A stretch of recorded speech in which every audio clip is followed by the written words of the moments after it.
My MIL told her book club about my case. The husband tried to kill his wife. My mother-in-law is a small-town southern gossip who lives for drama. I'm a divorce attorney, which to her is Christmas every day. Always pumping me for work stories to share at church. I give vague crumbs, nothing specific, always ethical. She flew in for my husband's birthday. I was working from home on a particularly messy divorce. Took a shower break before lunch. Left files in my locked office like always. At lunch, after our iced teas arrived, she says, "So what happened with the Johnsons' kids? Did she get custody, or were they destroyed?" I snorted tea everywhere. She knew names, details, specifics only possible from reading confidential client files. "How do you know about my case?" "Oh, I was cleaning your office while you showered." My office wasn't dirty. This file is massive. To know what she knew, she had to sit and read through multiple pages of confidential documents. She didn't glimpse, she actively snooped. "You read my client files?" "Your office needed cleaning." I threw cash on the table, dragged her to the car, screaming the whole ride, "You could destroy my career. This is illegal. I could be disbarred. Clients could sue me." She kept saying I was overreacting, wouldn't tell anyone. Like that matters. She violated attorney-client privilege in my home. Got home, "Pack your things or I'll have you arrested for trespassing." "You can't be serious." Pack. N-O-W. Called an Uber, set destination to airport, watched her get in. No plane ticket, no money. Just sent her to figure it out. My husband works on a secure site, no phones until 5 p.m. No idea his mother's sitting at the airport trying to get home. Probably been there 3 hours. Part of me feels guilty. She's elderly, unfamiliar city, confused. But she went through confidential legal documents. Could have cost me my license, career, everything. If clients found out their divorce details were read by some random gossip-hungry woman, phone buzzing nonstop. 17 missed calls from unknown number, probably airport payphone. 2 from sister-in-law asking if everything's okay because MIL called crying. Nothing from husband yet. 4:47 p.m. 13 minutes until he discovers I shipped his mother to the airport like unwanted cargo. 5:23 p.m. Husband called. "Where's my mother?" "Airport." "Why?" She read my confidential client files, the entire divorce case, while I showered. Silence. She what? Went through my locked office, read privileged documents for gossip material? Jesus, is your job okay? Don't know. Depends if she keeps quiet. I'll call her. Book her a one-way flight. You're not mad? At her? She could have destroyed our livelihood for gossip. Lucky you didn't call police. 7:45 p.m. Mill on plane home. Husband paid after 40-minute lecture about boundaries, legal consequences. She's banned indefinitely. She tried tears. Just curious. Small-town woman doesn't understand big city law. Husband's response, you read someone's diary. Financial records, custody arrangements, affairs, abuse allegations, violated real people during their worst time. She's texted 12 apologies, haven't responded. Meeting with managing partner tomorrow about informing the client. Career might still be over. Worst part? She texted husband separately. Don't understand why she's upset. Not like I was telling everyone, just my book club. Book club. 20 gossip-hungry women in a small town where everyone knows everyone. Changing locks tomorrow. Never leaving office unlocked again. But this morning, everything changed. Managing partner called before our meeting. We have a problem. About my mother-in-law? No, about the Johnson case she read. My stomach dropped. What about it? Mrs. Johnson called. Says someone contacted her husband's lawyer with information only in your files. What? Details about hidden assets she disclosed to you. The offshore accounts, the mistress's pregnancy, things only in your confidential notes. That's impossible. The opposing counsel has it all. They're filing for full custody based on her mental health disclosures, using her therapy records against her. My mother-in-law doesn't even know opposing counsel. Your mother-in-law posted in a Facebook group last night. Prayer Warriors of Tennessee. Asked for prayers for a poor woman whose cheating husband is hiding money in the Caymans while his pregnant mistress gets everything. I pulled up Facebook. There it was. 147 comments. 89 shares. It gets worse, my partner continued. Mr. Johnson's lawyer? His paralegal is from your mother-in-law's hometown. No. They screenshot everything before it was deleted. They're filing a bar complaint. Malpractice suit. Mrs. Johnson's probably losing her kids because of this breach. My phone buzzed. Text from unknown number. The text is from Mrs. Johnson, and my hands shake as I read it. My lawyer just called. They're using my therapy records against me. How did they get those? You promised me confidentiality. I stare at my phone, unable to form a response that doesn't sound like the hollow excuse it is. My husband sits next to me on the couch, reading over my shoulder. His face goes pale when he sees the message. Neither of us says anything for what feels like hours but is probably just minutes. The silence feels heavy, like the air before a storm. My phone keeps buzzing with more texts from Mrs. Johnson, each one more desperate than the last. I can't bring myself to open them. My husband finally breaks the quiet. His voice comes out rough and broken. I'm so sorry. I look at him and realize he's crying. Not just tearing up, but actually crying, tears running down his face. He's mourning both my career and the mother he thought he knew. His whole body shakes with it. I reach for his hand and we just sit there together, both of us crying now, both of us understanding that everything we've built is falling apart because his mother couldn't mind her own business. The night stretches on forever. Neither of us sleeps much. Every time I close my eyes, I see Mrs. Johnson's text, her words burned into my brain. The next morning comes too fast and too slow at the same time. I have a meeting scheduled with Wilhelmina Harvey, the attorney Mrs. Johnson hired to handle this disaster. My managing partner set it up yesterday before everything got even worse. I drive to her office downtown, my stomach churning the entire way. The building is one of those old converted warehouses, all exposed brick and industrial windows. Her office is on the 3rd floor. The receptionist leads me back immediately, no waiting, which somehow makes it worse. Wilhelmina stands when I enter and she doesn't offer to shake my hand. She's tall, maybe 6 feet, with gray hair pulled back tight and glasses that make her eyes look huge. She gestures to a chair across from her desk and I sit. She doesn't waste time on pleasantries or small talk. Her voice is direct and cold. Opposing counsel is pushing for emergency custody modification. They filed the motion yesterday afternoon. I nod, unable to speak. She continues without waiting for a response. They're using the mental health revelations from your files. Your mother-in-law's Facebook post gave them enough specific details to know exactly what to request in discovery. My throat feels tight. What are Mrs. Johnson's chances? Wilhelmina's expression doesn't change. Not good. The information about her postpartum depression and current anxiety treatment is exactly what they needed. She pulls out a folder and opens it, showing me documents I recognize from my own files. Seeing them here, in another attorney's office, being used against my client, makes me feel sick. Wilhelmina explains that Mrs. Johnson had disclosed her past struggles with postpartum depression after her first child was born. She'd been honest about currently seeing a therapist for anxiety related to the divorce. All of it was shared in confidence, never expecting it would be turned into a weapon. Now, Mr. Johnson's lawyer is painting her as mentally unstable. They're arguing she's unfit for primary custody. They're using her honesty against her, twisting her responsible choice to seek help into evidence of incompetence. Wilhelmina shows me the motion they filed. The language is brutal. Words like documented mental instability and ongoing psychological treatment and history of depression. All technically true, but stripped of context, made to sound dangerous. Mrs. Johnson trusted me with her most private struggles, and now they're being broadcast in a courtroom, used to take her children away. The irony isn't lost on me that my mother-in-law's gossip has caused exactly the kind of harm I've spent my career trying to prevent.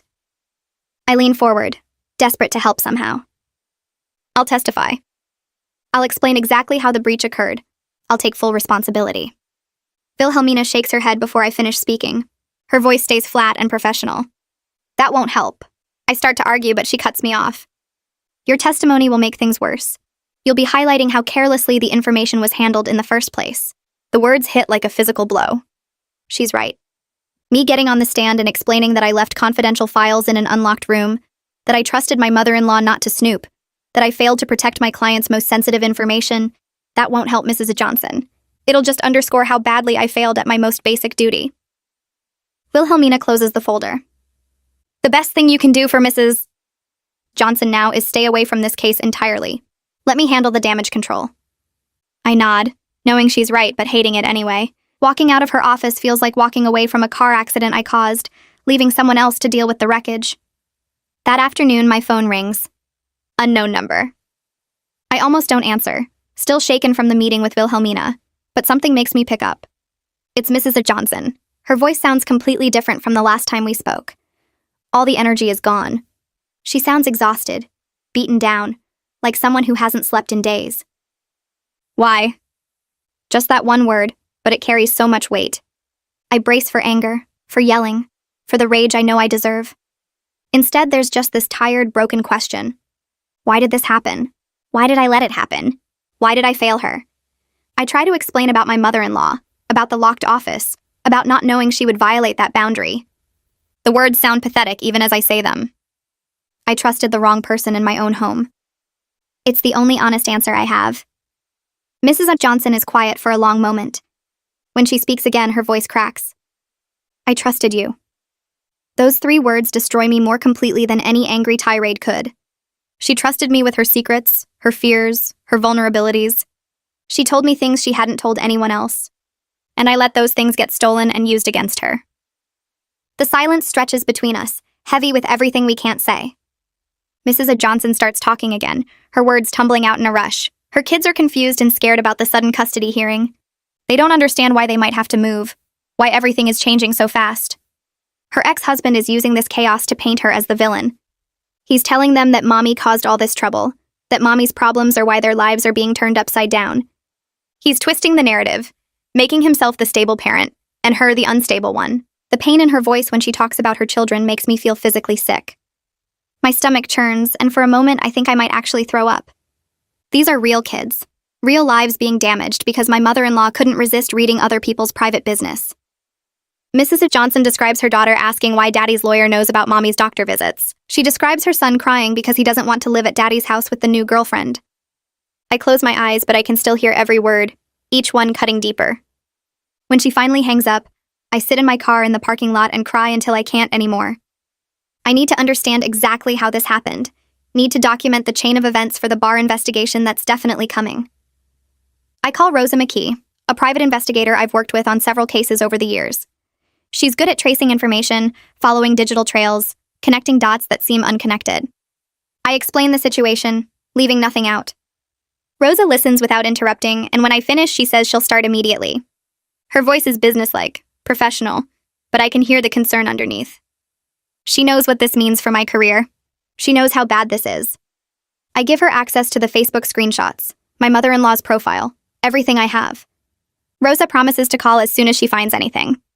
I don't expect to hear back for days, maybe a week.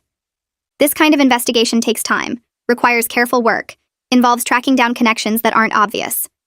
Rosa calls back 3 hours later.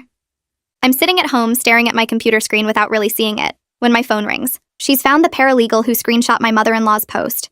Her name is Pearl Corona. She's been working for Floyd Mathis, Mr. Aunt Johnson's attorney, for 6 years. Rosa's voice is matter-of-fact as she recites the information, but I can tell she knows how damaging this is. Pearl Corona from my mother-in-law's hometown, working for opposing counsel, perfectly positioned to connect the dots. Rosa keeps talking, giving me more details. Pearl graduated from a community college with a paralegal certificate, started working for Floyd right after. She's been with his firm ever since, handling all his divorce cases, managing his files, screening his calls. She's trusted, experienced, exactly the kind of employee who would recognize important information when she saw it. And she saw my mother-in-law's Facebook post in their shared prayer group. Rosa digs deeper and finds the connections I was dreading. Pearl and my mother-in-law attend the same church. Not just any church, but a small congregation where everyone knows everyone. They're in the same book club. They're in the same prayer group on Facebook. The group is called Prayer Warriors of Tennessee, and it has about 50 members, all women from their hometown and surrounding area. My mother-in-law posted asking for prayers for a poor woman whose cheating husband is hiding money in the Caymans while his pregnant mistress gets everything. Rosa reads the exact wording to me, and I feel my chest tighten. Those specific details, the offshore accounts, the Cayman Islands, the pregnant mistress, they're all from my files. All from information Mrs. Johnson shared with me in confidence. Pearl saw that post and recognized enough details to know it matched her boss's case. Small towns, everyone knowing everyone's business, and my mother-in-law's need to gossip just destroyed my client's life. The next morning, I meet Rosa in person at a coffee shop downtown. She brings her laptop and a folder full of printed documents. We sit in a corner booth away from other customers. Rosa opens her laptop and shows me the full digital trail she's constructed. Screenshots of the Facebook post timestamped to show exactly when it went live. Screenshots showing when Pearl saw it, when she captured it, when she forwarded it. Rosa has built a complete timeline. The post appeared at 8:32 p.m. Pearl screenshotted at 8:51 p.m., just 19 minutes later. She must have been scrolling through her phone before bed, saw the post, and immediately recognized the details. Rosa shows me the email Pearl sent to Floyd Mathis at 9:03 p.m. that same night. The subject line reads, Johnson case information. The body of the email is brief. Pearl attached the screenshot and wrote one sentence. This might be about the Johnson case. Professional, careful, covering herself legally while still getting the information to her boss. Floyd responded at 6:15 the next morning, asking Pearl to pull all their files on the Johnson case and prepare a comparison. By noon that day, they'd filed their motion for emergency custody modification. Rosa shows me Floyd's motion to compel discovery next. He filed it 2 days after Pearl sent him the screenshot. The motion cites credible information from a reliable source suggesting Mrs. Johnson has undisclosed mental health issues that could affect her ability to parent. He doesn't name my mother-in-law or mention Facebook, just says he received information from someone with knowledge of the situation. The judge granted the motion based on how specific Floyd's claims were. He knew about the postpartum depression from 8 years ago. He knew about the anxiety medication Mrs. Johnson started taking 6 months ago. He knew about the therapy sessions she'd been attending twice a week. All of that came from my files, from notes I took during confidential conversations with my client. Rosa pulls up my mother-in-law's Facebook post again, and we compare it line by line to my case notes. Every single detail matches. The Cayman Islands account at First Caribbean International Bank. The mistress's due date in November. The specific amount Mr. Johnson transferred before filing for divorce. Even the name of Mrs. Johnson's therapist appeared in a comment my mother-in-law made responding to someone in the prayer group. There's no way to argue this leak came from anywhere else. My mother-in-law read my files, memorized enough details to sound authoritative, and shared it all with her prayer group thinking she was helping. Rosa closes her laptop and looks at me with something like pity. She says the evidence is clear and damning, and any investigation will trace the breach directly back to my home office and my failure to secure it properly. I drive home feeling sick. My husband gets back from work an hour later and finds me sitting in the dark in our living room. He turns on a lamp and sits next to me without saying anything at first. Then he asks what happened today, and I tell him about Rosa's findings, about Pearl Corona and the timeline, about how the Facebook post matches my notes exactly. He puts his head in his hands. After a long silence, he asks if my career is over. I tell him I don't know yet, but it's looking bad. He asks if there's anything he can do, and I shake my head. The damage is done. His mother violated my trust and my client's privacy, and now Mrs. Johnson is going to lose her kids because of it. We sit there together for a while, not talking, just existing in the same space while everything falls apart around us. My phone rings. It's Mark calling from the office. He tells me Judah has been assigned to investigate my case for the Bar Association. I ask who Judah is, and Mark explains he's his brother, works as an investigator for professional conduct complaints. Mark sounds sorry about it but says Judah is fair and thorough, which doesn't make me feel better at all. Fair and thorough means he'll find everything Rosa found and probably more. Mark says Judah will want to interview me soon, probably within the week. I thank him for the heads up and hang up. 2 days later, a thick envelope arrives by certified mail. Inside is formal notice that Donovan Steele, a Bar Association prosecutor, is handling the ethics complaint against me. The charges are laid out in careful legal language. Failure to maintain client confidentiality, negligent security of privileged information, violation of professional conduct rules. Each charge cites specific rule numbers and includes a description of the alleged violation. Reading it makes everything feel more real and more terrible. This isn't just my managing partner being concerned or my client being upset. This is the state bar formally accusing me of professional misconduct that could end my license to practice law. The letter says I have 30 days to respond in writing, and that an investigation is underway. It lists Judah as the assigned investigator and provides his contact information. I'm supposed to cooperate fully with his investigation or face additional charges for obstruction. I put the letter down and stare at it for a long time. My husband finds me like that when he comes home, still staring at the letter on the kitchen table. He reads it over my shoulder and I hear him take a sharp breath. Then his phone rings. It's his sister. I can hear her voice from across the room, high and defensive. My husband walks into the other room to take the call, but I follow him because I need to know what she's saying. She's trying to defend their mother, saying she's just an old woman who doesn't understand technology. My husband cuts her off and tells her this has nothing to do with understanding Facebook. His mother read confidential work files that didn't belong to her. She violated attorney-client privilege. She destroyed someone's custody case. His sister keeps trying to make excuses and my husband keeps shutting them down. Finally, I take the phone from him. I tell her that her mother didn't accidentally see something on a computer screen. She sat in my office and read through pages of confidential documents. She memorized details about offshore accounts, therapy sessions, affairs, custody arrangements. Then she posted it all on Facebook asking for prayers. Reading someone's confidential work files has nothing to do with understanding technology. It's about basic respect and boundaries, and her mother violated both. My sister-in-law goes quiet. Then she says her mother is crying and feels terrible. I tell her that feeling terrible doesn't undo the damage. Mrs. Johnson is losing her children because of what her mother did. That's not something an apology can fix. I hang up before she can respond. An hour later, my phone rings again.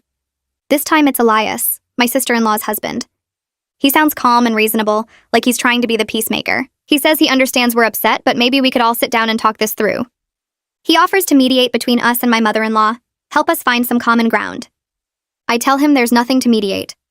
His mother-in-law needs to acknowledge the full scope of what she's done and stop making excuses. Until she does that, there's nothing to talk about. Elias tries to argue that she does understand, she's just having trouble expressing it. I tell him that if she understood, she wouldn't have texted my husband saying she didn't know why I was so upset since she was only telling her book club. Understanding means accepting that she violated confidential files and destroyed a client's custody case. It means accepting that this isn't about hurt feelings. It's about professional ethics and real consequences for real people. Elias goes quiet.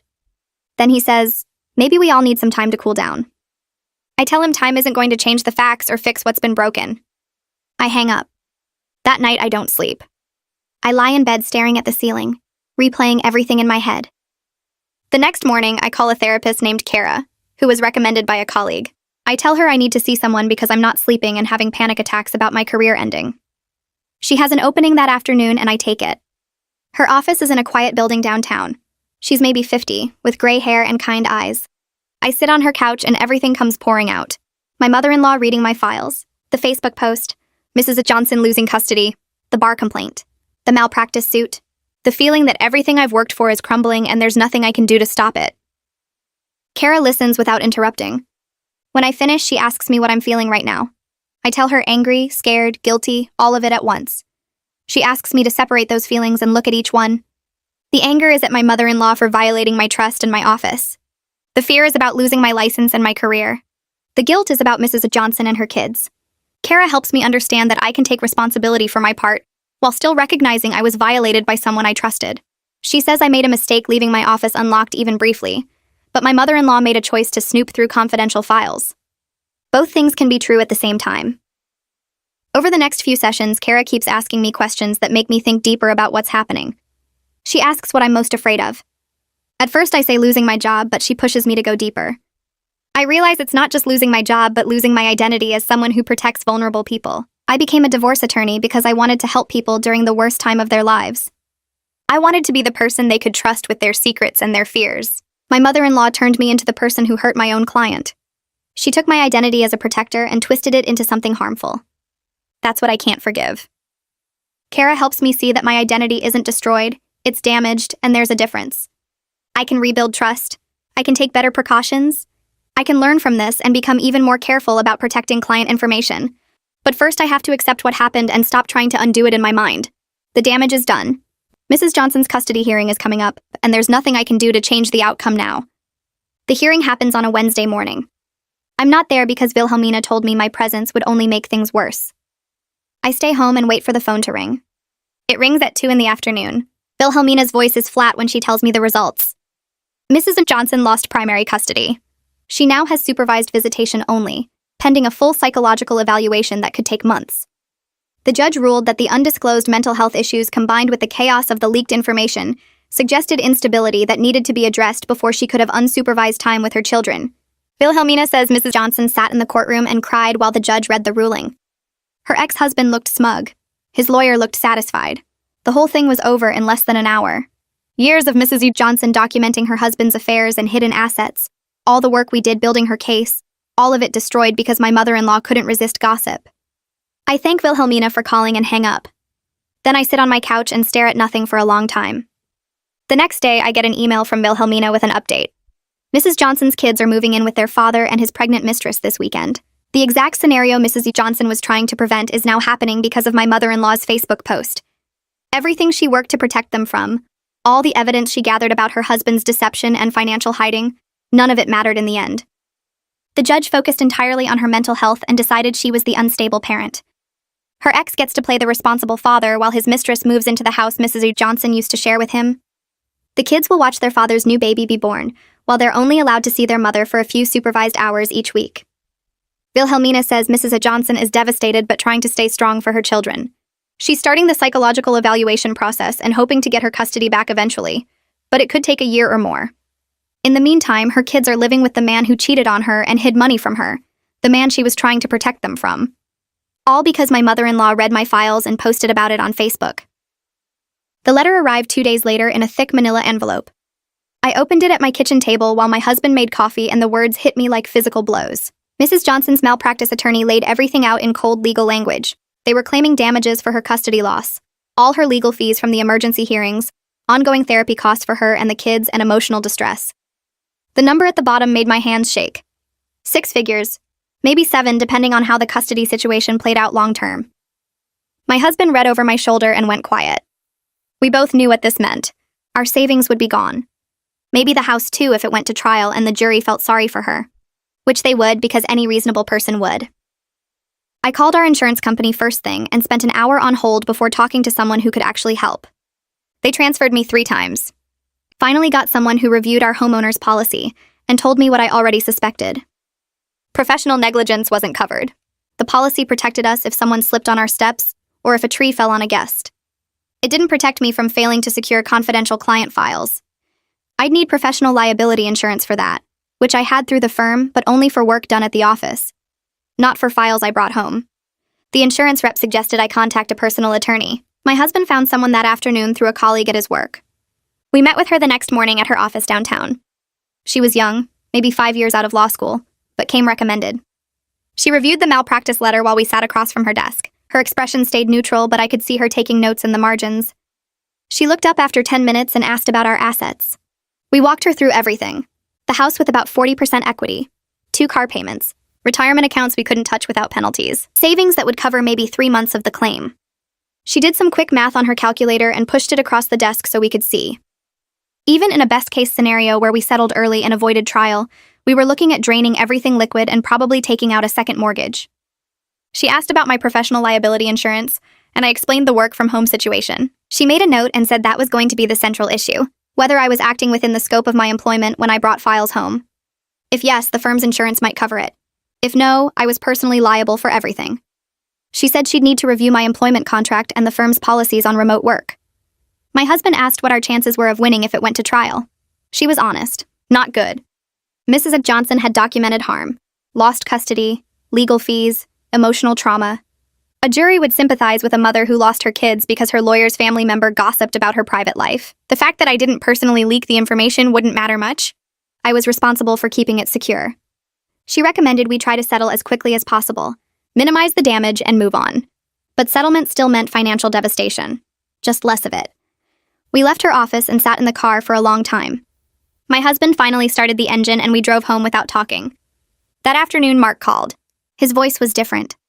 Still professional, but with an edge I hadn't heard before. The firm was hiring outside counsel to investigate their potential liability, if they could be sued alongside me or if this was entirely my personal responsibility. He said it sympathetically, but I heard what he wasn't saying. The firm would protect itself first. If they could prove this was my personal failure and not a work-related incident, they'd cut me loose and let me face the lawsuit alone. I thanked him for the heads up and hung up. Then I went to my home office and stared at the space where my mother-in-law had sat reading through Mrs. Johnson's life. I called a locksmith and had him install a new deadbolt that needed a key from both sides. Ordered a security camera online that would record anyone who entered. Packed up every single physical file and drove them to the office where they should have stayed in the first place. The whole time I kept thinking about how pointless it all was. The damage was done. Installing better security now was like putting a fence around an empty field after someone stole your horse. But I did it anyway because I had to do something. My husband's phone dinged that evening. An email from his mother. Long, single-spaced, probably 2,000 words. He read it with his jaw getting tighter and tighter. Then he handed me his phone so I could see it too. She'd written this whole explanation about how she was trying to help by praying for the people in my cases. How she thought if she understood their situations better, she could pray more specifically. How she never meant for anyone to get hurt. How she was sorry, but also how could she have known that reading the files would cause such problems? She still didn't get it. She thought the violation was sharing what she read, not reading it in the first place. Like if she'd just kept her mouth shut after snooping through confidential documents, everything would have been fine. My husband spent an hour writing his response. He copied me on it before sending. He explained attorney-client privilege in detail. Told her that confidential meant confidential, not just don't tell too many people. Walked her through how her actions destroyed Mrs. Johnson's custody case and might destroy our financial future. Listed the real-world consequences in numbered points. Legal fees, malpractice claims, bar investigations, career damage. He ended by saying he loved her, but couldn't have a relationship with her until she truly understood what she'd done and stopped making excuses. I watched him hit send and then close his laptop harder than necessary. 2 days later, Rosa's report arrived by email. I sat at the kitchen table and opened the PDF with my husband standing behind me. The document was 20 pages long with attachments showing the complete chain of information transfer. Rosa had traced everything from my office to my mother-in-law's hands, to the Facebook post, to Pearl's screenshot, to Floyd's filing. Every step documented with timestamps and receipts. The executive summary made me feel sick. Rosa wrote that while my mother-in-law clearly violated my privacy and trust, I had created the conditions that made the breach possible. She noted that I left confidential files in an unlocked room during a time when I knew a house guest was present. She acknowledged that most people wouldn't expect a family member to actively snoop through work documents, but she also pointed out that basic security protocols require assuming all unauthorized persons pose a risk. Her conclusion used the word negligent 3 times. My husband read over my shoulder and squeezed my hand, but didn't argue with the findings. We both knew Rosa was right, even though it hurt to read. I forwarded the report to my attorney and copied Mark. Within an hour, Mark called to say the firm's outside counsel would want to review it as part of their liability assessment. He sounded tired, and I realized this whole mess was probably affecting his reputation too, since he supervised my work. The formal bar complaint arrived by certified mail the next morning. Donovan Steele had filed it with the State Bar's disciplinary board and included copies of Rosa's report, the Facebook screenshots, Floyd's court filings, and statements from Pearl about how she obtained the information. The charges took up 4 pages. Failure to maintain client confidentiality. Negligent security of privileged information. Conduct prejudicial to the administration of justice. And a new one I hadn't expected, bringing the profession into disrepute based on media coverage of the case. That last charge confused me until I Googled my name and found 3 articles about the situation. None used my name directly, but they all referenced a local divorce attorney whose family member leaked client information to opposing counsel. One article included quotes from legal ethics professors discussing the case. Another had a comment section where people debated whether working from home created unacceptable confidentiality risks. A legal blog I'd read for years ran a whole piece questioning whether attorneys could adequately secure client information in home offices, or if the pandemic's remote work trend had compromised professional standards. I closed my laptop and stared at the wall. People were using my failure as a case study. The emails from clients started that afternoon. The first one was polite and apologetic.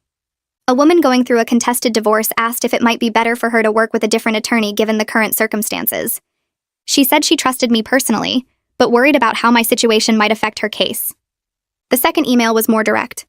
A man in a custody dispute said he needed to protect his interests and requested immediate transfer to another lawyer at the firm. The third didn't bother with explanations, just asked for all files to be transferred and the attorney-client relationship terminated. I forwarded all 3 to Mark without comment. He called me 20 minutes later and said he'd handle the transitions personally and make sure the clients understood this was about managing their concerns, not about my competence. We both knew what he wasn't saying, that my reputation was fundamentally damaged, and more clients would probably follow. He asked if I wanted him to send a memo to current clients explaining the situation, and I said no, because that would just draw attention to something they might not have heard about yet. Better to handle requests as they came in than create panic. My husband came home from work that evening and found me sitting in the dark. He turned on the lamp and sat next to me without speaking. After a while, he said he'd taken the next week off work to help me prepare for whatever came next. He'd talked to his supervisor and explained the situation, and they'd approved the leave immediately. He said we needed to get organized, make a plan, figure out what the bar hearing would involve, and how to handle the malpractice claim. His voice was steady, but I could see the stress in his face. The lines around his eyes looked deeper, and he'd been grinding his teeth at night, something he only did when really worried. I leaned against him and said I was sorry for dragging him into this mess. He said I hadn't dragged him anywhere, that his mother had created this disaster and he was going to help me survive it. Then he asked what I needed, and I told him I just needed him to keep showing up, which he'd already been doing. We ordered takeout and spent the evening going through Rosa's report together, making notes about timeline discrepancies and possible defenses. It felt better to do something productive instead of just sitting with the dread. Wilhelmina called the next morning while I was making coffee. She said she had news that might help with the bar hearing. Mrs. Johnson had agreed to provide a statement confirming that I'd always been professional and careful with her information before this incident happened. Wilhelmina said Mrs. Johnson didn't excuse what happened and was still angry about the consequences, but she wanted the bar to know this wasn't a pattern of careless behavior. She recognized that I'd protected her confidentiality for months until my mother-in-law violated that protection. I asked why Mrs. Johnson would help me after everything that happened to her, and Wilhelmina said we should talk in person. She suggested meeting at her office in an hour. I drove downtown and met Wilhelmina in a conference room overlooking the city. She had Mrs. Johnson on speakerphone. Mrs. Johnson's voice sounded different from I remembered, harder and more tired. She said she'd spent a lot of time thinking about what happened and who was actually responsible. She said she was angry at me for leaving my office unlocked and for not having better security, but she was furious at my mother-in-law for reading private documents and sharing them publicly. She said there was a difference between my negligence and my mother-in-law's malice. She understood that I'd made a mistake by trusting someone in my own home, but my mother-in-law had actively chosen to violate her privacy multiple times, first by reading the files and then by posting about them online. Mrs. Johnson said she recognized who had actually read and shared her information, and it wasn't me. She said her statement for the bar wouldn't excuse my security failure, but it would confirm that I'd always treated her case with professionalism and care up until that point. After she hung up, Wilhelmina told me that Mrs. Johnson was trying to separate her anger at the situation from her anger at specific people. She said Mrs. Johnson blamed both of us but recognized different levels of responsibility. My husband's sister called that evening. She said their mother was devastated that we wouldn't forgive her and didn't understand why we were being so harsh. I told her that forgiveness required acknowledgement of wrongdoing, not just sadness about consequences. The sister said their mother had apologized multiple times and didn't know what else we wanted. I explained that every apology had included excuses and explanations about how she didn't mean for things to turn out badly or didn't understand the rules. I said real accountability meant accepting full responsibility without deflecting or minimizing. The sister went quiet, and then said, "Maybe I was expecting too much from an older woman who made an honest mistake." I told her there was nothing honest about sitting in my office reading through confidential files for long enough to memorize specific details. The sister said I was being cruel and hung up. Elias called 2 days later. He said he wanted to try arranging a family meeting where everyone could talk through what happened and hopefully find a path forward. My husband had been avoiding his calls but finally answered this one. He told Elias he'd agree to meet on one condition, that his mother came prepared to take full responsibility without excuses or deflection. Elias said he'd talk to her and make sure she understood what that meant. My husband said he doubted that would happen, but he'd give it one chance. We scheduled the meeting for the following Sunday at Elias and my sister-in-law's house. My husband warned me it would probably be a disaster, but we had to try at least once. Sunday came and we drove to their house in silence. My mother-in-law's car was already in the driveway. We walked in and found everyone sitting in the living room looking uncomfortable. My mother-in-law stood up when she saw us and started talking immediately. She said she'd been thinking about everything that happened and wanted us to understand that she never meant to cause problems. She said she was just trying to understand my work better, so she could pray more specifically for the people involved. She said she didn't know reading the files would cause such serious issues, and didn't mean for anyone to get hurt. My husband stood up before she finished. He said she still didn't get it, that she was still making excuses and explaining her intentions instead of taking responsibility. He said the violation wasn't sharing what she read, it was reading it in the first place. My mother-in-law started to respond, but he walked out. I followed him to the car where he sat gripping the steering wheel. We'd been there less than 10 minutes. I followed him out to the car, and we sat there for a while before he started the engine. The drive home was quiet, except for the sound of tires on pavement, and his hands gripping the steering wheel too tight. When we got inside, he went straight to the kitchen and stood there staring at nothing. I made coffee neither of us wanted, and we sat at the table until he finally spoke. He told me he was done trying to fix things with his mother. Not just for now, but until she actually changed as a person, which he didn't think would ever happen. He said he'd spent 30 years making excuses for her behavior and watching her hurt people without ever taking real responsibility. This was just the biggest example of something she'd always done. I nodded and we finished our coffee in silence. The next morning I had my appointment with Kara. I'd been seeing her for 2 weeks and still felt like I was drowning. I sat in her office and told her about the failed family meeting and how my mother-in-law still couldn't admit what she'd done without adding excuses. Kara listened and then asked me what I was most angry about. I said everything. The files, the Facebook post, Mrs. Johnson losing her kids, my career hanging by a thread. She nodded and said I could be angry at my mother-in-law and also feel guilty about Mrs. Johnson at the same time. That holding both feelings didn't make either one less valid. She said accepting some responsibility for leaving files accessible didn't mean accepting all the blame for what happened. My mother-in-law made a choice to read those files and another choice to post about them online. Those were her actions, not mine. I left feeling slightly less like I was crushed. 2 days later, I got an email from the Bar Association. The hearing was scheduled for 6 weeks out. 6 weeks to prepare a defense for something that felt indefensible. I met with my attorney that afternoon and we started building our argument.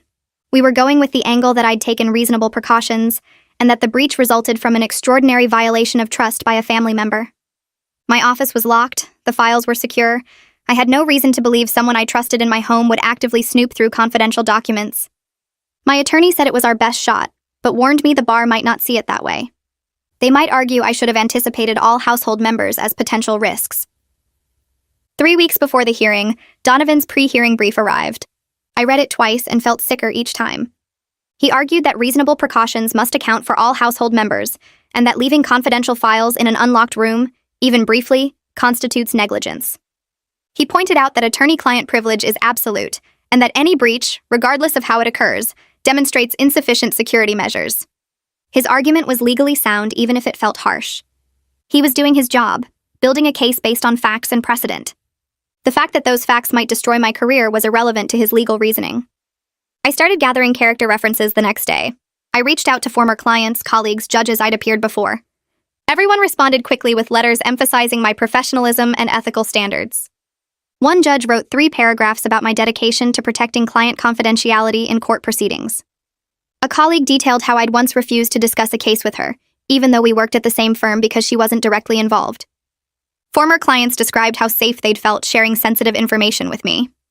I collected 15 letters total, each one a testament to years of careful, ethical practice.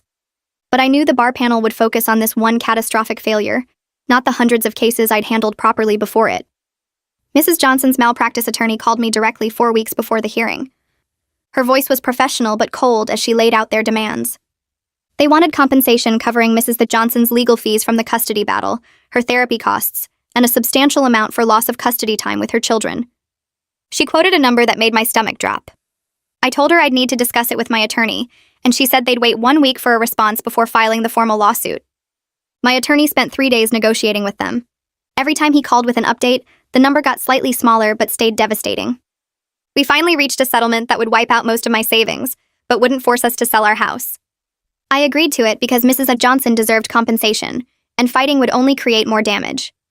My attorney warned me that settling might look like an admission of guilt to the bar panel, but I didn't care anymore. Mrs. Johnson had lost time with her kids because of what happened in my house. She deserved something, even if it bankrupted me. The settlement paperwork arrived 2 days later. I read through the clauses with my attorney on speakerphone. The worst part was the acknowledgement section where I had to state that my security measures were insufficient and that Mrs. Johnson suffered real harm as a result.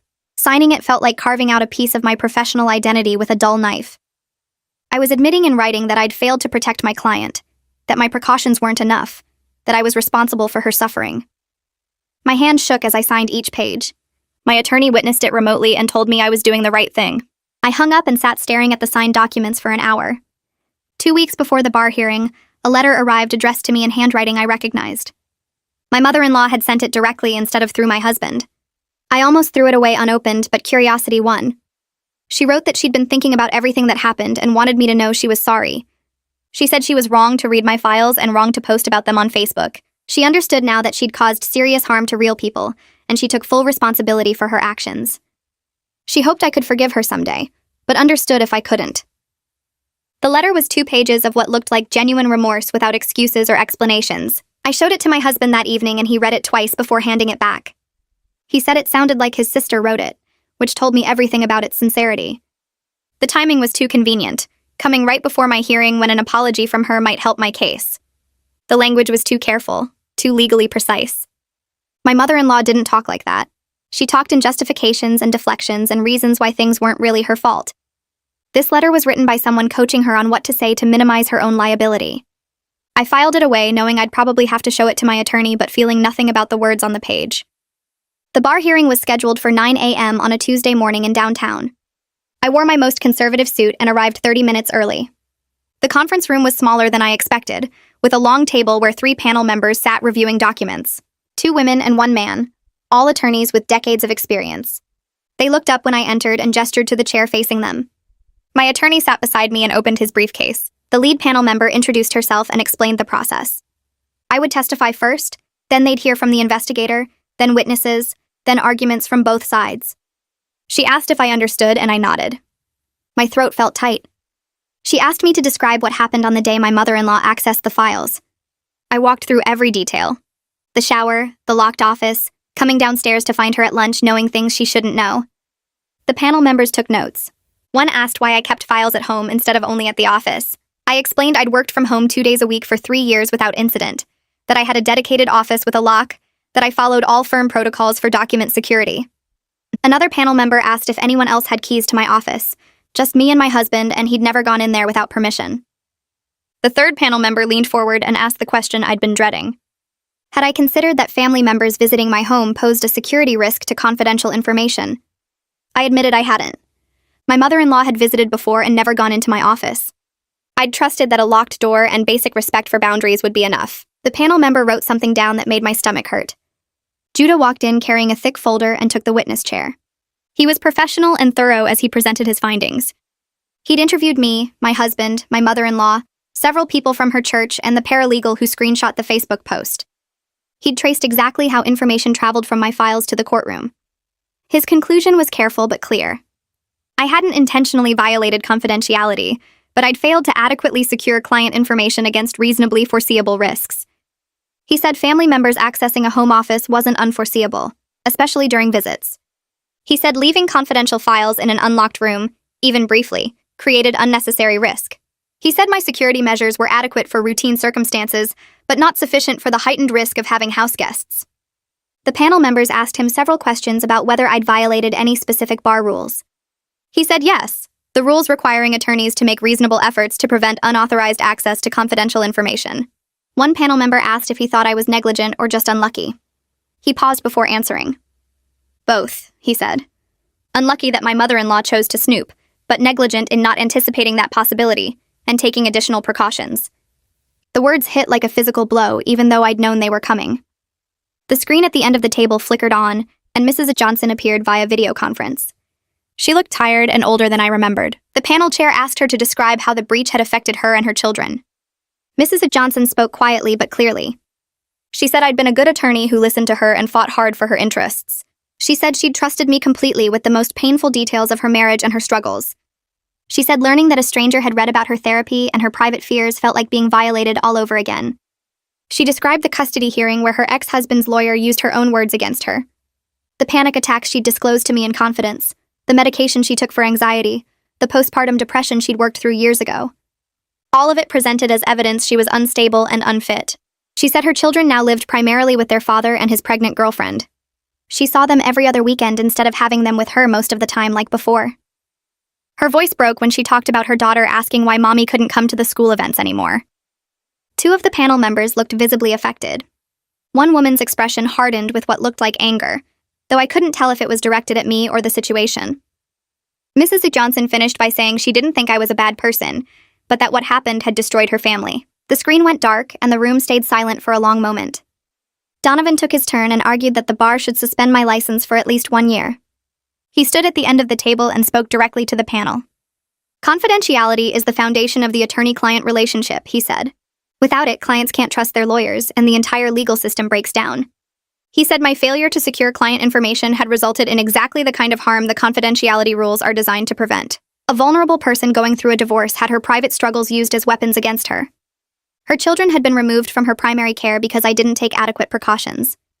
He said intent doesn't matter when the consequences are this severe. He said every attorney has a duty to anticipate risks and protect against them, and I'd failed that duty. He said a strong suspension would send a message that confidentiality breaches have serious consequences, regardless of how they occur. He sat down and the panel members reviewed their notes. My attorney stood and made his argument for a public reprimand and probation instead of suspension. He pointed to my clean record over 8 years of practice. He emphasized the extraordinary circumstances of a family member's deliberate betrayal of trust. He said I'd taken reasonable security measures that had worked successfully for years. He said suspending me would punish Mrs. Johnson further by preventing her from receiving the settlement money I'd agreed to pay. He said I'd already taken additional steps to prevent future incidents, including never working from home again and installing enhanced security measures. He said probation with mandatory ethics training would serve the bar's interests without destroying my career entirely. He argued that the real wrongdoer was my mother-in-law, who'd committed what amounted to theft of confidential information, and that I shouldn't bear the full weight of her actions. The panel members asked him questions about what supervision would look like during probation and how the bar could ensure I wouldn't have similar lapses in judgment. He answered each one carefully. The panel chair announced they would deliberate and asked us to wait outside. My husband was sitting in the hallway and stood up when he saw my face. We found chairs at the far end of the corridor away from everyone else. He took my hand and held it between both of his. Neither of us spoke for a while. Other people walked past, attorneys and staff going about their normal business while my entire career hung in the balance. My husband squeezed my hand and said that whatever happened, we'd get through it together. I nodded but couldn't form words. 2 hours felt like 2 days. Every time someone opened the conference room door, my heart jumped. Finally, the panel chair appeared and asked us to come back in. The panel members had arranged themselves behind the table again with papers in front of them. The chair read from a prepared statement. They'd found that I had violated the rules regarding client confidentiality through negligent security practices. However, they'd also found that I had no intent to harm my client and had cooperated fully with the investigation. They'd considered my clean record, the extraordinary circumstances, and the steps I'd taken to prevent future incidents. Their decision was a 6-month suspension followed by 2 years of probation with mandatory ethics training. During probation, I'd need to submit quarterly reports on my security practices and complete advanced courses on confidentiality protection. The suspension would begin immediately. I could apply for reinstatement after 6 months by demonstrating I'd completed initial ethics requirements and showing I had adequate security measures in place. It was more than I'd hoped for, but less than I'd feared. I thanked them and left the room before my emotions could spill over. Mark called me that evening after I'd had time to process. He said the firm would welcome me back after my suspension ended. He'd already talked to the other partners about how to reintegrate me gradually. During probation, I'd work on internal matters and non-client-facing projects to rebuild trust slowly. Research, document review, training materials, things that didn't involve direct client contact. After probation ended, we'd reassess based on how things went. He said he believed I could recover from this professionally if I did the work. His tone was kind but realistic. This would follow me forever, but it didn't have to define me forever. I thanked him and meant it. Having a path forward, even a difficult one, felt better than the void I'd been staring into. I started my suspension the next week and threw myself into the required ethics courses. Advanced confidentiality training, security protocols, risk assessment procedures. I took notes like a first-year law student and completed every assignment thoroughly.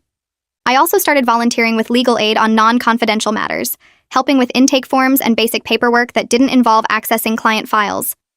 It felt good to do legal work again, even small tasks. I kept seeing Kara weekly to process everything that had happened. She helped me work through the guilt about Mrs. U. Johnson, and the anger at my mother-in-law, and the grief over my damaged career. Slowly, I started to feel less like I was drowning and more like I was swimming toward shore. 4 months into my suspension, Wilhelmina called with unexpected news. Johnson had reached a new custody arrangement through mediation. Instead of supervised visits every other weekend, she'd have alternating weeks with her children. It wasn't what she'd wanted originally, full primary custody, but it was a meaningful improvement from where things stood after the hearing.